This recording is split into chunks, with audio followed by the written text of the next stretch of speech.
आसमान की नीली चादर पर एक नन्हा सितारा रहता था जिसका नाम नूरी था। एक रात जब वो दूसरे सितारों के साथ छप्पन छुपाई खेल रहा था, अचानक उसका पाँव फिसला और वो तेजी से जमीन की तरफ गिरने लगा। बचाओ, बचाओ! नूरी चलाया, लेकिन वो हवा में कलाबाजियां खाता हुआ नीचे ही नीचे आता गया। नूरी एक खूबसूरत बाग की नरम घास पर आ गिरा। वो बहुत उदास था क्योंकि इसकी चमक मदहम हो रही थी और वो अपने घर से बहुत दूर अकेला रह गया था। वो आहिस्ता आहिस्ता रोने लगा, जिससे उसकी रोशनी धीमे धीमे टिमटमाने लगी। करीब ही एक झाड़ी में एक खरगोश सो रहा था जिसका नाम रौनक था। नूरी की आवाज सुनकर उसने अपने लंबे कान हिलाए और बाहर झांका। रौनक ने चमकती हुई नूरी को देखा तो हैरान रह गया और पूछा, ए नन्हे दोस्त, तुम यहाँ जमीन पर क्या कर रहे हो? इतने में एक सफेद बिल्ली भी वहां आ गई जिसका नाम मानू था। मानू ने जब रौनक को एक सितारे से बातें करते देखा तो वो भी करीब आ गई। मानू ने कहा, रौनक, देखो, ये तो आसमान का मुसाफिर है।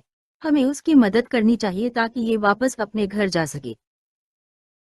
मानू ने नूरी के पास बैठकर प्यार से इसके सर पर हाथ फेरा और कहा, फिक्र न करो नूरी, मैं और रौनक मिलकर तुम्हें तुम्हारे घर पहुंचा देंगे। नूरी ने मुस्कुरा कर देखा और उसे महसूस हुआ कि अब वो अकेला नहीं है। रौनक और मानू ने एक तरकीब सोची।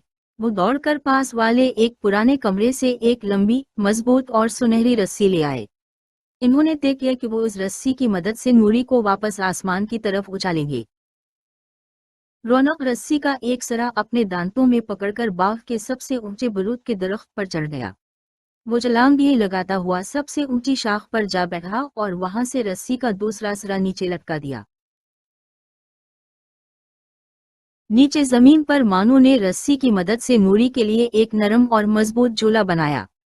इसने नूरी से कहा, नूरी, इस झूले में बैठ जाओ और रस्सी को मजबूती से थाम लो। अब हम तुम्हें हराने वाले हैं। रौनक ने ऊपर से रस्सी को पूरी ताकत से खींचा और मानू ने नीचे से रस्सी को एक जोरदार झटका दिया। दोनों ने मिलकर 1, 2, 3 कहा और नूरी एक तीर की तरह हवा में बुलंद हो गया। नूरी खुशी से चलाता हुआ बादलों की तरफ उड़ने लगा। नूरी वापस आसमान पर अपनी जगह पहुंच गया और पहले से भी ज्यादा रोशन होकर चमकने लगा।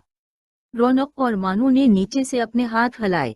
इन्होंने सीखा कि जब सच्चे दोस्त मिलकर काम करें तो वो नामुमकिन को भी मुमकिन बना सकते हैं।